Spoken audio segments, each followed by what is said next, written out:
Assalamualaikum warahmatullahi wabarakatuh. Selamat pagi, salam sejahtera buat kita semua. Ya, kita akan membahas topik yang berkaitan dengan tugas satu kita, yaitu membangun jaringan berbasis subnet ya. Oke, langsung saja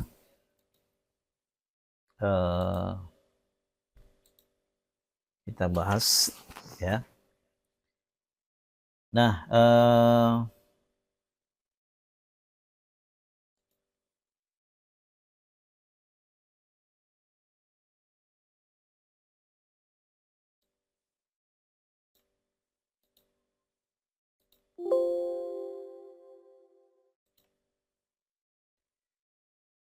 oke, berdasarkan soal yang kita dapat dari tugas pertama ya, di mana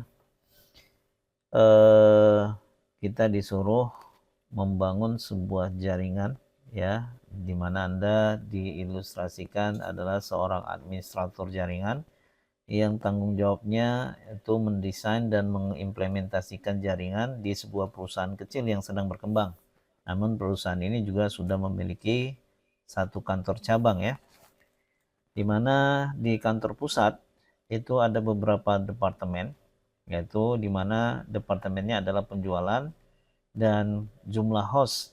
Host ini bisa diartikan setiap perangkat yang memiliki alamat IP ya.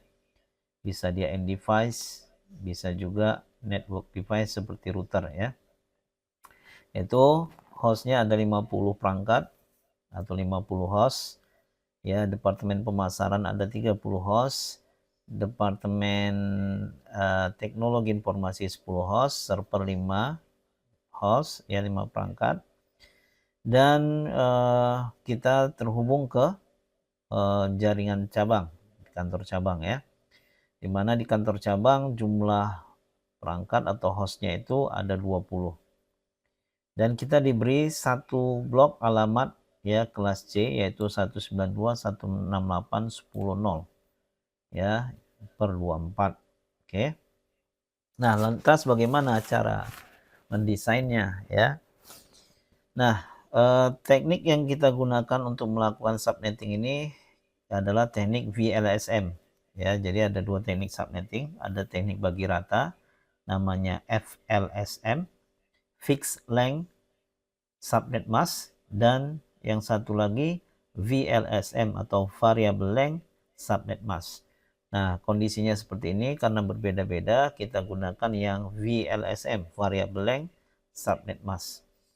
Oke, Anda bisa lihat tutorial yang sudah saya bagikan, baik itu dari saya sendiri atau dari ya kampus kita ya. Silakan Anda gunakan, pelajari keduanya mana yang lebih mudah.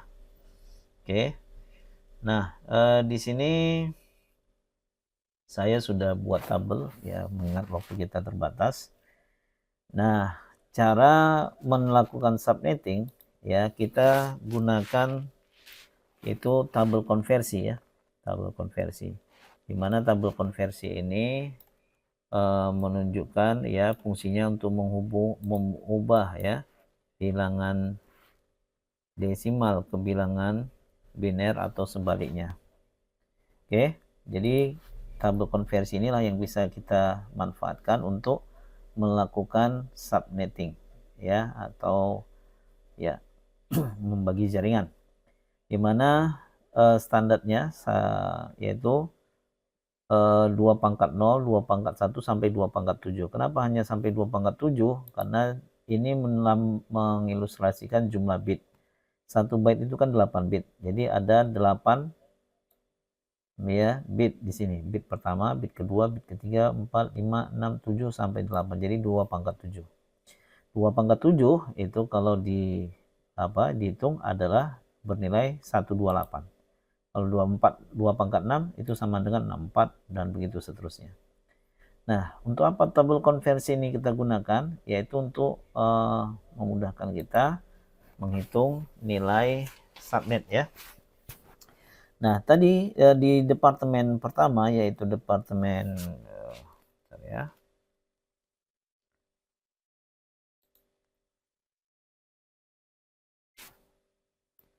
di departemen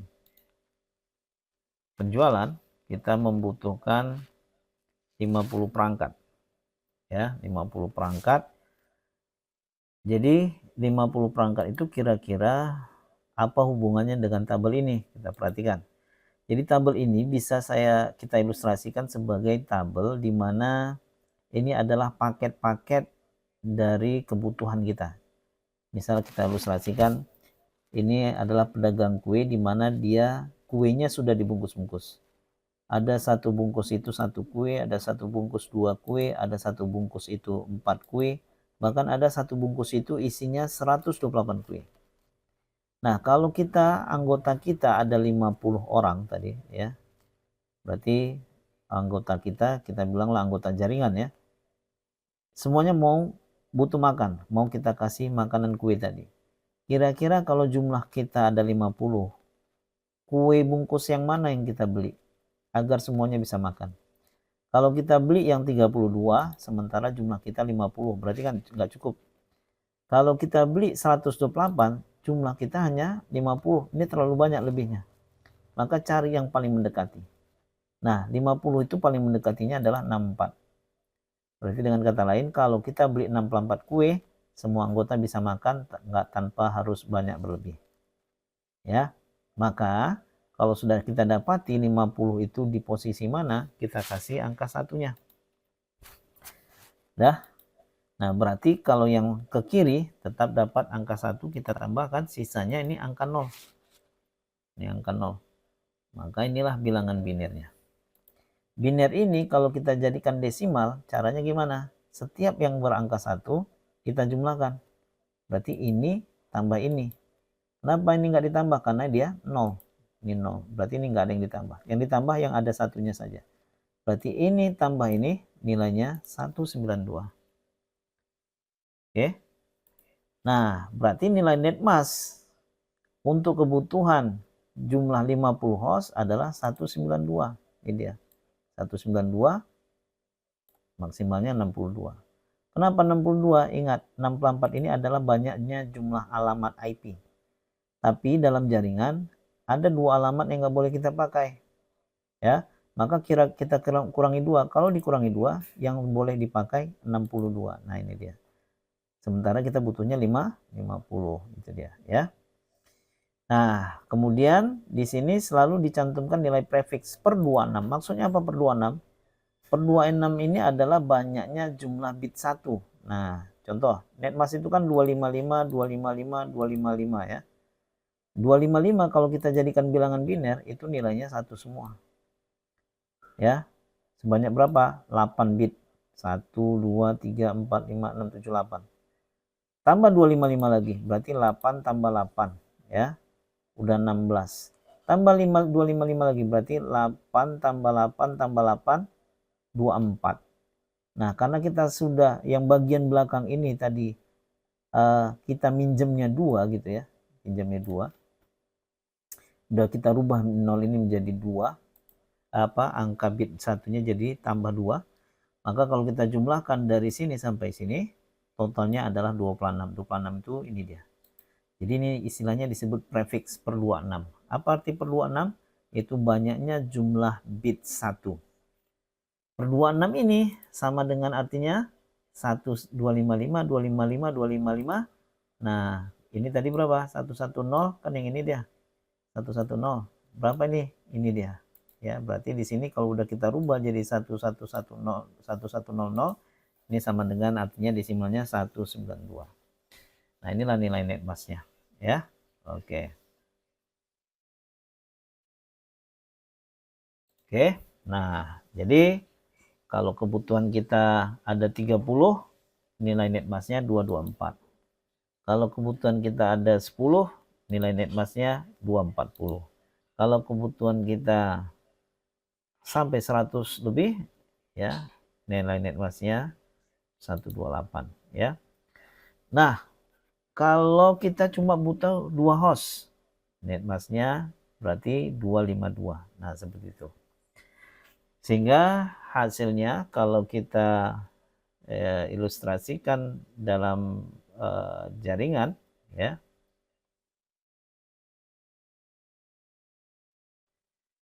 Nah, jadinya seperti ini ya. Oke. Nah, sekarang kita coba dulu membangun topologi jaringannya ya. Membangun topologi jaringannya.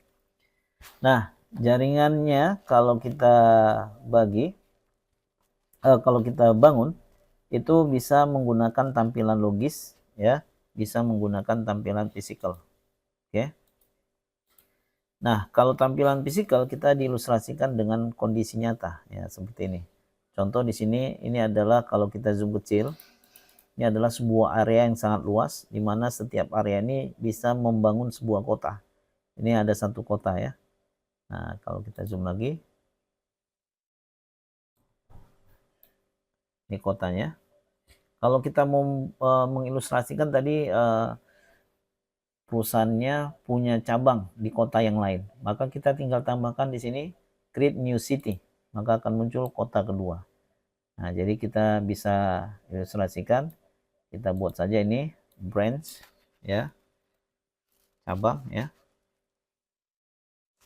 branch town, branch city gitu ya, kantor cabang atau kota cabang kita berada. Ini kita buat apa tadi, kantor pusat ya, kantor pusat. Oke.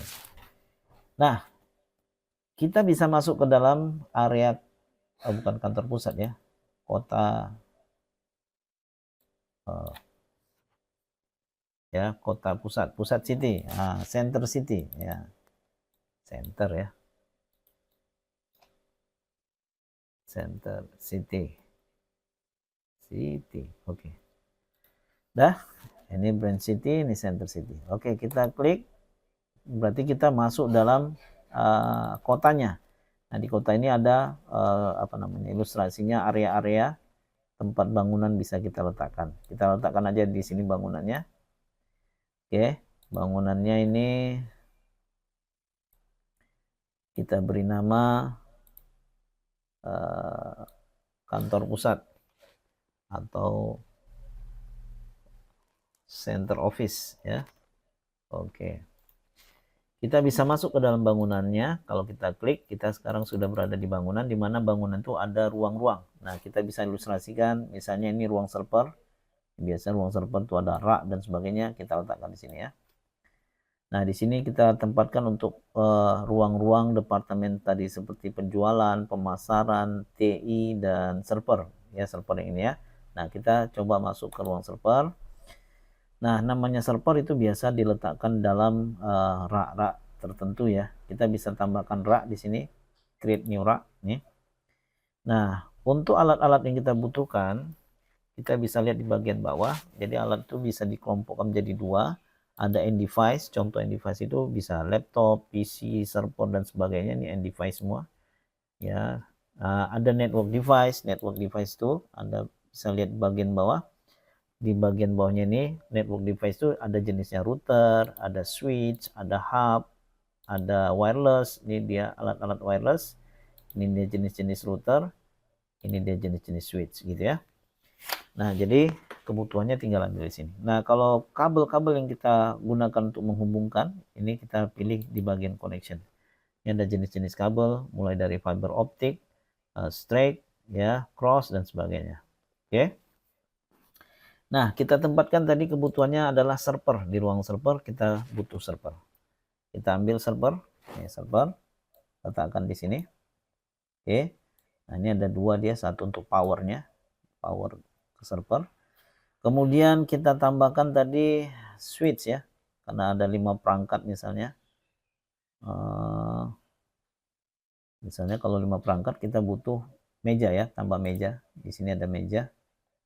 Kita tambahkan di meja ini misalnya laptop ya. Nah, jadi udah 2. Oke. Tambah router nanti 1, 3 gitu ya.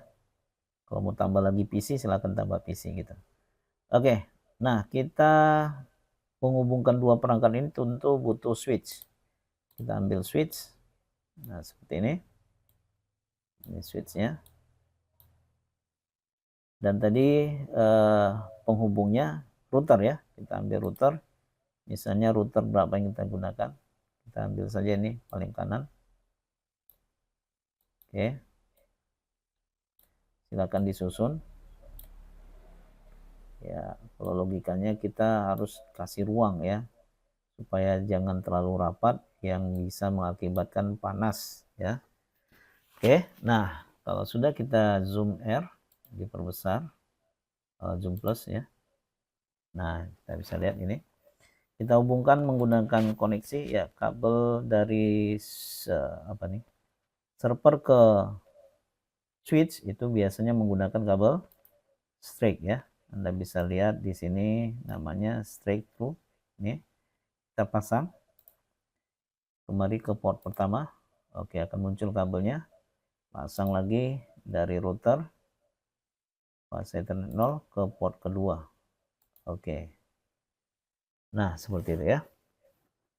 Oke, kalau sudah kita bisa keluar dengan cara mengklik back level di sini. Nah, ini ruangan tadi.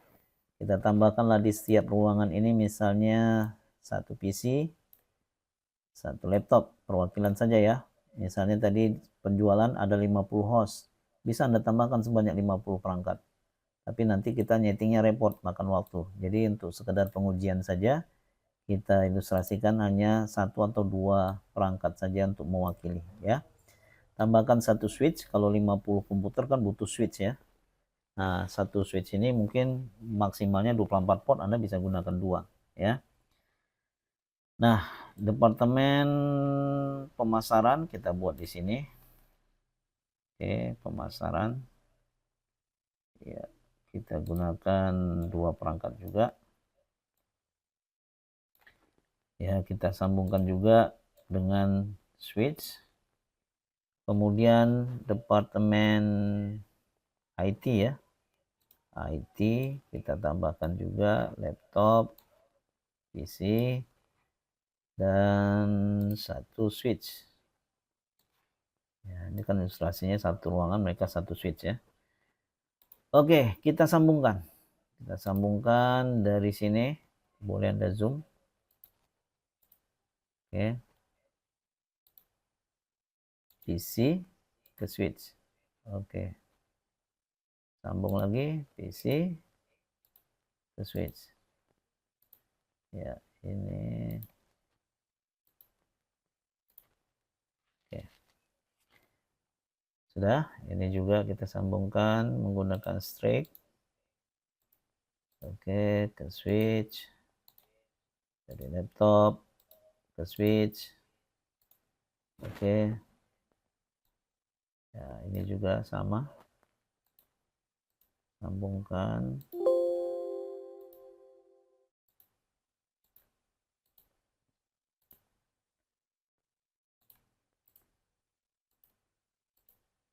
Ya. Oke. Nah, di sini kita bisa berpindah ke tampilan logical ya, atau belum ya. Kita blok keluar dari sini. Buat sekali lagi. Tadi kita punya dua kota. Sekarang kita masuk ke branch, kota cabang ya. Kita tambahkan aja bangunannya. Create new building. Nah, kita buat di sini kantor cabang. Branch building. Oke. Kita masuk, kita tambahkan aja ya satu PC, satu laptop, dan satu switch ya. Kita sambungkan dari sini.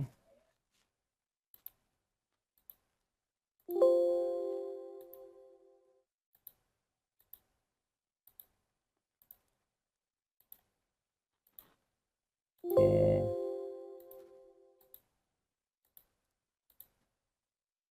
Kita tambahkan satu router. Kita sambungkan dia.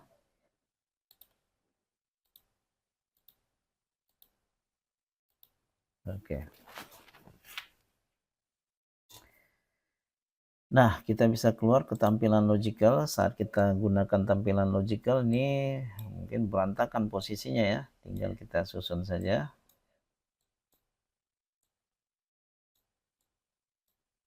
Oke, yang ini tadi branch. Yang ini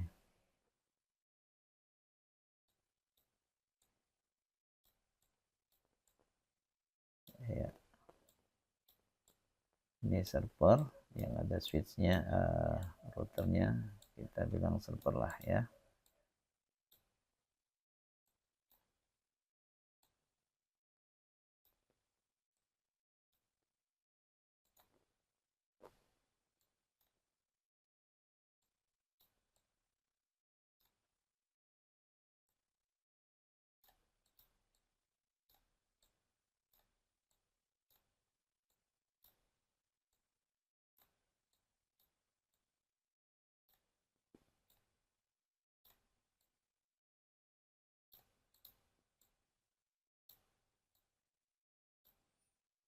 Oke.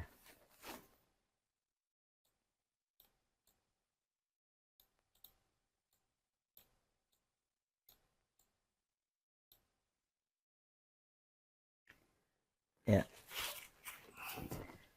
Nah, topologinya, ini topologi ya, bisa menggunakan dua alternatif ya. Bisa kita sambungkan dari setiap departemen ini langsung ke router.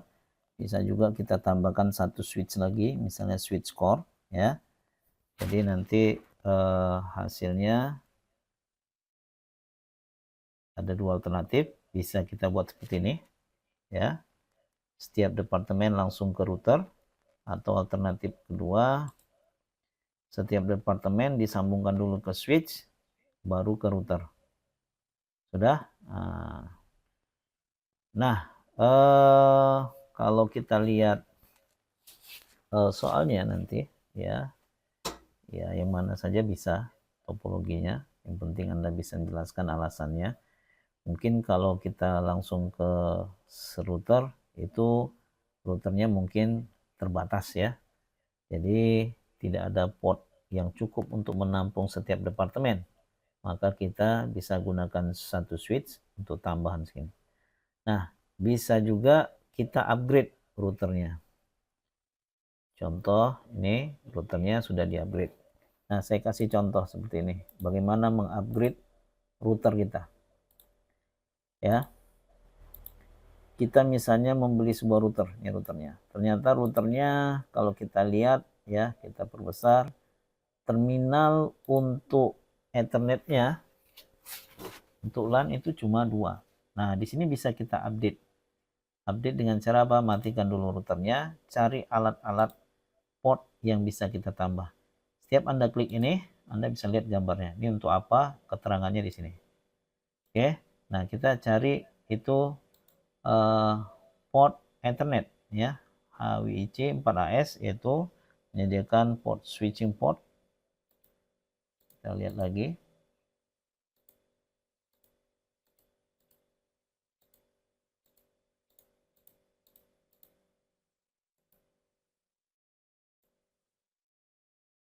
Kan?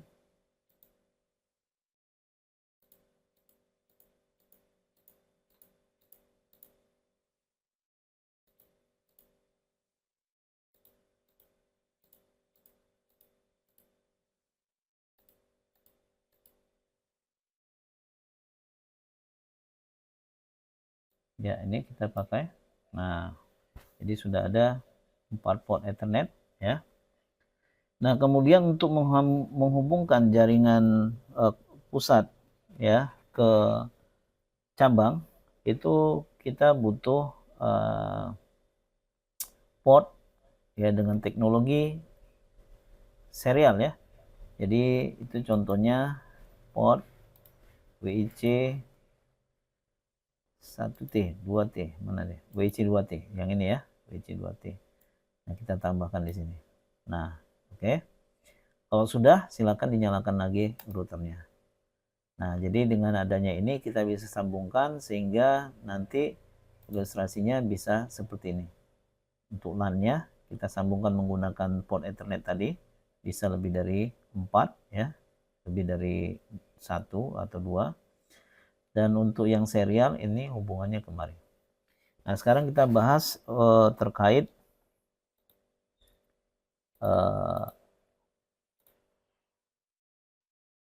subnet masnya ya. Subnetting. Nah, jadi subnetting tadi setelah kita subnet, kita dapati penjualan itu alamatnya dimulai dari 0, tadi netmasknya 192, pemasaran itu alamat jaringannya dimulai dari 64, netmasknya 224, kemudian server host ya, TI itu 10 host, netmasknya 240 ya, kemudian server. Nah, ada hal yang perlu kita perhatikan. Ketika kita membuat subnetting, itu secara standar kalau kita belajar di Cisco Academy, itu dia diurut dulu berdasarkan jumlah host terbanyak. Ya, kenapa? Karena kalau kita tidak urut, misalnya karena ini lokal, berarti ini dulu urutannya, yang banyak 50, 30, 10, 5. Baru ke cabang, cabang naik dia 20. Maka ini ketika kita melakukan konfigurasi routing, ini dia tidak bisa menyimpan. Akan muncul pesan inkonsistensi netmask ya, karena dia tidak berurut. Jadi salah satu caranya kita harus buat urutannya dulu berdasarkan jumlah tertinggi. Jadi dari penjualan, pemasaran, baru ke kantor cabang, karena ini jumlah hostnya lebih banyak dibanding TI dan server. Maka nanti pembagi alamat juga berurut dari sini, penjualan, pemasaran ke kantor cabang. Baru nanti masalah routing dia aman ya.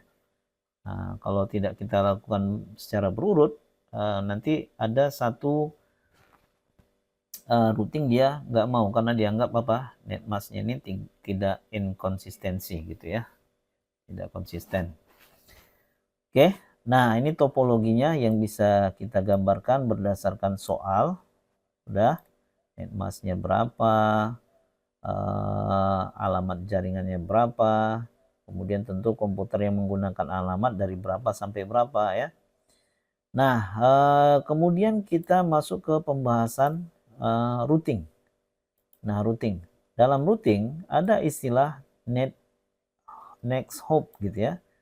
Nah, kita coba ngerouting dari kantor pusat ya. Dia ngeroutingnya melalui perangkat yang kita sebut router. Nah, routing itu kita bisa masuk ke bagian menu routing ya, yaitu static routing. Jadi jenis routing itu ada statik, ada dinamik. Dinamik itu protokolnya banyak. Salah satunya yang standar adalah RIP. Nah, tergantung kita nanti mau buat apa, kita tinggal masukkan perintah pakai protokol apa, apakah OSPF, BGP, dan sebagainya.